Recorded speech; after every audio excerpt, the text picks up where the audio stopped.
Texas, May 19, 1836.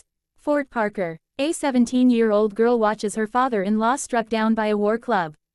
Her mother-in-law stabbed and left bleeding in the dirt. Before she can scream, warriors seize her and throw her onto a horse. She is 6 months pregnant. Her name is Rachel Plamer. And for the next 21 months, she will experience things so terrible that even in her own published memoir years later, in the safety of her father's home, she still refused to describe them fully. She wrote only this: "To undertake to narrate their treatment would only add to my present distress, for it is with feelings of the deepest mortification that I think of it, much less speak or write of it." Rachel Plamer was one of thousands. During the 1800s, native tribes across the American Southwest captured hundreds of women from frontier settlements. Some were ransomed back to their families after months or years of negotiation. Some escaped during moments of chaos and walked hundreds of miles back to civilization. Most were never seen again, and the ones who did return carried stories that would haunt them until their final breath, stories they could barely bring themselves to tell. Stories that 19th-century newspapers which routinely printed every gruesome detail of public hangings sometimes refused to publish in full. This is not frontier legend. These are documented accounts, court testimonies given under oath, memoirs published by the survivors themselves and sold to thousands of readers who wanted to know what really happened out there in the wilderness. I am Crown and Dagger, and here we do not look away. If you believe these stories deserve to be told, support this channel with a like and subscribe, because what comes next, your teacher never mentioned. So, let's begin where it always began. The raids always followed the same pattern. Warriors attacked at dawn or dusk when visibility was poor, and families were at their most vulnerable. Isolated homesteads were the easiest targets, families living miles from their nearest neighbor with no one to hear their screams. The men of the household died first. Husbands, fathers, brothers, sons old enough to hold a rifle, usually within the first few minutes. There was no negotiation, no warning, no mercy, just efficiency. Then the selection began. Women of childbearing age were the most valuable. They could work. They could be traded to other tribes or sold to Mexican traders who operated slave markets in the northern territories.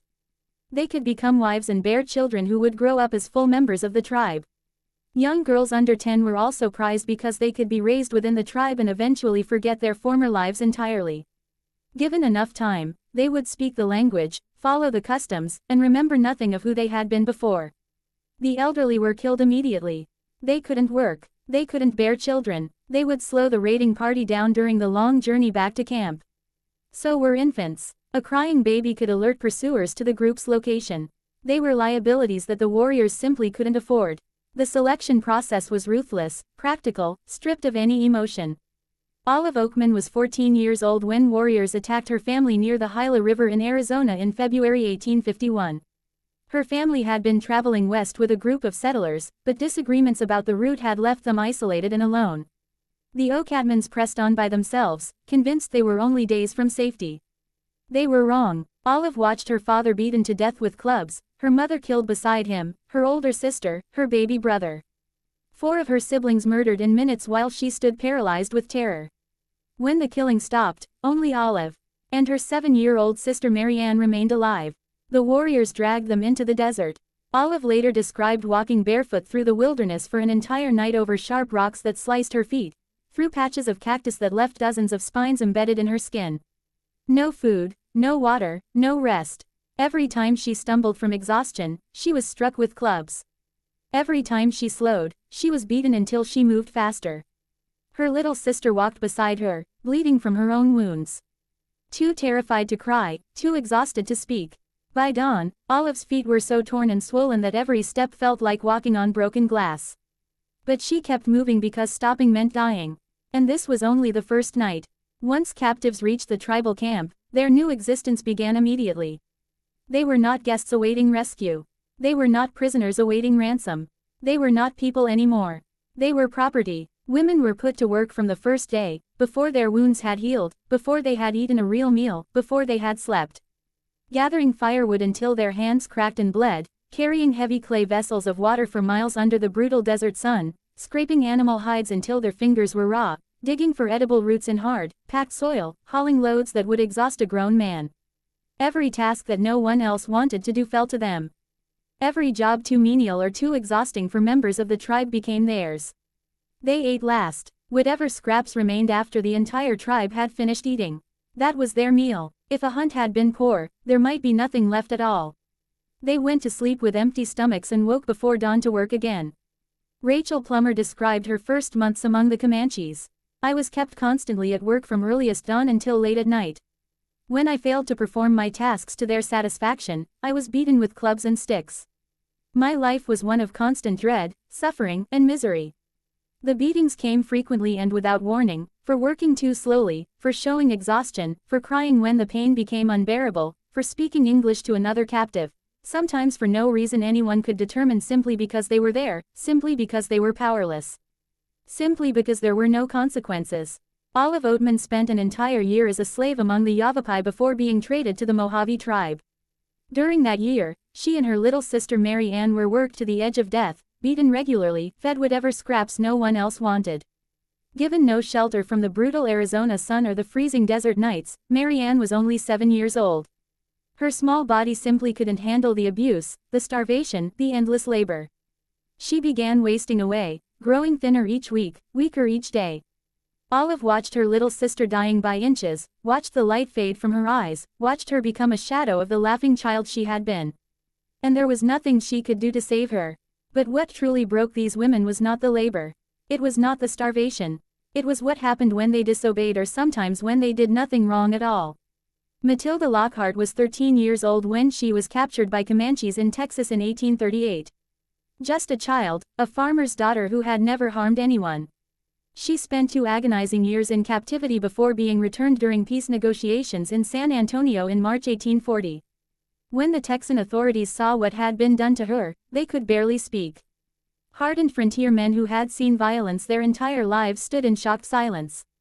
A witness named Mary Maverick, who helped bathe and dress the girl after her release, later described what she saw.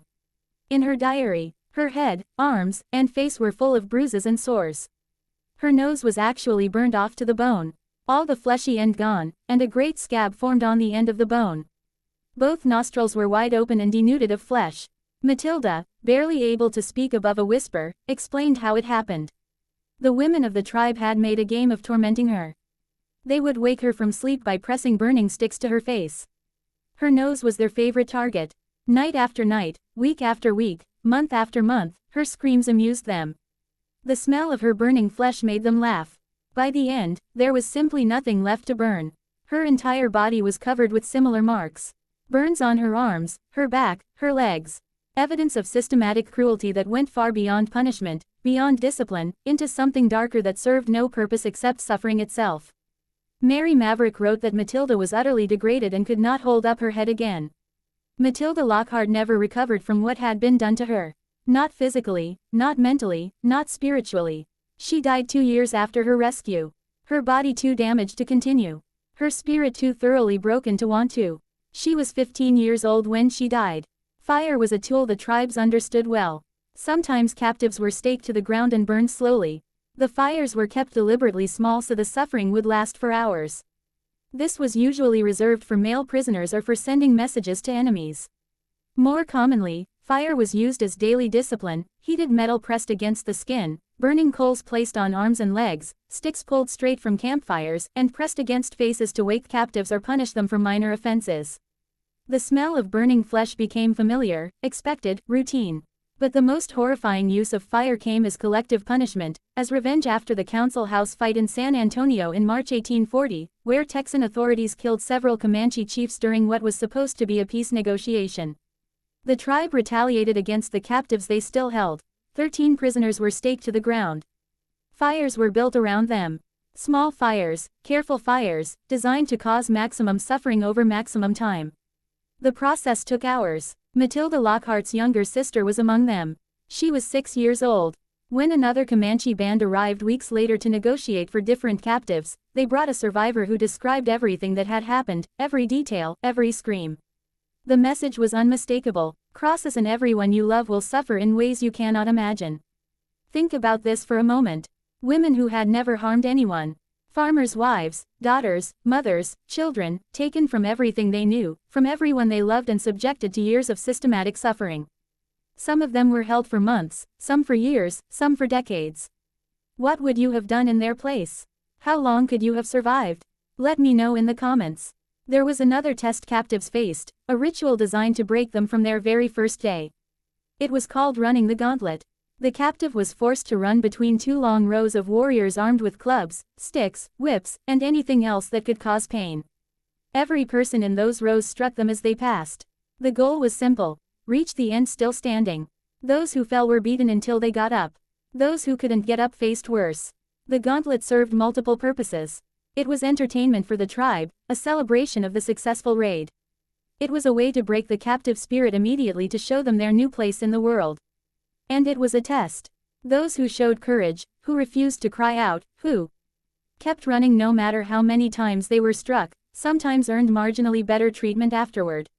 Those who showed weakness only invited more abuse. Rachel Playmumber wrote about enduring the gauntlet multiple times during her 21 months of captivity. She learned quickly through brutal experience that showing pain only encouraged more violence, that crying only made them hit harder. They respected bravery more than anything, she wrote years later. I wish I had known it sooner. By the end of her captivity, Rachel had learned to fight back. When one of her captors attacked her, she beat the woman so severely that the warriors standing nearby actually laughed and cheered. They admired her spirit, her refusal to be broken. From that day forward, her treatment improved, not dramatically, but enough to notice most captives never discovered this. They remained victims, growing weaker each day until they died in captivity or were finally ransomed back to families who barely recognized them. Some women faced a different fate entirely. They were taken as wives. This might sound like better treatment. In some ways, it was. Wives 80Y with the tribe instead of eating scraps, faced less random physical abuse, had a defined place in the social order, had someone who in their own way claimed responsibility for them. But they had no choice in the matter, none at all. Young women were given to warriors as prizes, rewards for successful raids. They were expected to fulfill all duties of a wife, every duty, domestic and otherwise. Resistance was met with violence until resistance stopped. Some women eventually accepted their new lives. Not because they chose to, but because acceptance was the only way to survive. Cynthia Ann Parker was captured at age 9 in the same raid that took Rachel Playmumber. The attack on Fort Parker that May morning in 1836. She was just a child. She watched her family killed and was carried away into a world she didn't understand. But Cynthia Ann didn't spend 21 months in captivity like Rachel. She spent 24 years. She grew up Comanche, learned their language, their customs, their beliefs. She married a warrior chief named Pitanacona, had 3 children with him, a daughter named Tapusana, whom she called Prairie Flower, and 2 sons, one of whom would become the legendary Quanah Parker, the last great chief of the Comanche people. By all accounts, Cynthia Ann loved her husband, loved her children, loved the life she had built. When Texas Rangers finally tracked her down in December 1860, she didn't want to be rescued. She fought against them, screamed for her husband, begged to stay with her family. They took her anyway. Her husband, Peyton Nakona, was killed in the raid or died shortly after from wounds. The accounts differ. Her sons escaped and she never saw them again. Only her infant daughter, Prairie Flower, came with her into captivity. Because that's what it was for Cynthia Ann. The rescue was a second captivity. She spent the remaining 10 years of her life trying to escape back to the Comanches, back to her sons, back to everything she knew. She never succeeded. She was watched constantly, guarded by family members who thought they were helping her. She died in 1870, heartbroken. Some historians believe she simply stopped eating after Prairie Flower died of influenza. That she starved herself intentionally, that she chose death over a life among people who were now strangers to her. She had been saved from the only family she remembered, and it destroyed her. Perhaps nothing reveals the brutality of frontier captivity more than what happened to children. Rachel Playmumber's 2-year-old son, James, was torn from her arms during the raid on Fort Parker. She never saw him again during her captivity, but it was her second child whose fate haunts history. Rachel gave birth to a son 6 months into captivity. For 6 weeks, she cared for him as best she could. Then the warriors decided the infant was slowing her work. In her own words, "They took my child from me. I never saw him alive again." She was 20 years old. Rachel Plummer was eventually ransomed. When her father finally saw her, he barely recognized his own daughter. She was emaciated, covered in scars. Her eyes held something that hadn't been there before. She wrote her memoir, one of the first captivity narratives, published in Texas. She became pregnant again and gave birth to a healthy son. She died 2 months later. Her body simply gave out. Her son, James, the 2-year-old, torn from her. Her arms, was eventually ransomed and returned to the family in 1842. He was 8 years old. He had spent 6 years among the Comanches, long enough to forget his birth family entirely. Olive Oatman was released after 5 years with the Mahave tribe. Unlike her brutal treatment by the Yavapai, her time with the Mahave had been more complex. They had adopted her, given her land to farm, tattooed her face with their sacred marks, but she was still a captive. She couldn't leave. When she finally walked into Fort Yuma in 1856, she weighed barely 80 pounds, could barely speak English anymore. The words came slowly, painfully, as if translated from another language, and across her chin, 5 blue lines announced to everyone she would ever meet that she had been marked by another world. Olive became famous, lecture tours, a published book, a symbol of frontier survival. She married a cattleman, lived quietly in Texas for decades, but she never fully returned to who she had been. Her husband reportedly spent years buying and burning every copy of her memoir he could find, trying to give her peace from a past that wouldn't let go. She kept a jar of Mojave mesquite seeds on her shelf until the day she died. A small reminder of a life she could never fully leave behind. By the 1870s, historians estimate that at least 30% of Comanche, Kiowa, and Apache populations had captive ancestry. The line between settler and native was far blurrier than 19th-century Americans wanted to believe, far more complicated than the simple stories of civilization versus savagery that newspapers loved to print. Some captives became fully assimilated. They learned the language fluently, adopted every custom, married warriors, and bore children who grew up as full members of the tribe with no memory of any other life. When rescue parties finally found them, when family members traveled hundreds of miles to bring them home, they refused to leave. They had become someone else and that someone else didn't want to go back. Others endured years of horror and emerged as shells of who they had once been. Walking wounded, who could never fully heal, who flinched at sudden movements, who woke screaming from nightmares decades after their rescue, who could never explain to their families what had really happened because the words simply didn't exist.